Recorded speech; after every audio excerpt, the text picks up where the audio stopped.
Ayan, so once again, good afternoon. So meron tayong pupuntahan na bahay, ano, na may nakatira na isang foreigner lang nakatira sa bahay na ito, no? At pupuntahan natin mamaya doon, ha.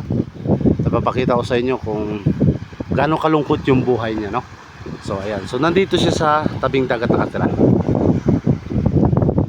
So pupuntahan natin siya para tanungin natin kung saan siya galing at anong ginagawa niya dito sa island, at kung bakit napadpad siya dito, no? Ayan, so akyat tayo, akyat.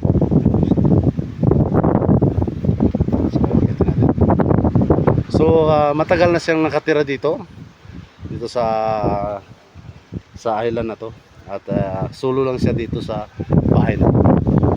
So ipapakita natin yung kanyang bahay, no? So napakaganda ng view. Ayan, kung makikita nyo, napakaganda ng view.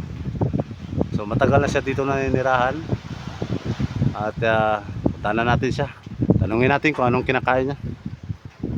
Okay. Hello. Hello, This is your house? this is my new house. Oh, very nice your house, eh? You stay alone here? Yes, I live here. Now I go to sleep. Now you no girlfriend? No, alone. Oh, you're alone. Wow, you're very nice your house, huh? Yeah. So you like here? Perfect view. Perfect The view, no? Wow. Wow. So napakaganda dito. And what is your name? Luis, Luis. So you stay in Philippines, right? I'm staying here in my new house. Yes, okay. So it's very nice your house. Not going back to Spain. Here, I stay in my new house. Yeah, you stay here, no? All right. So thank you so much and bye bye. Bye bye.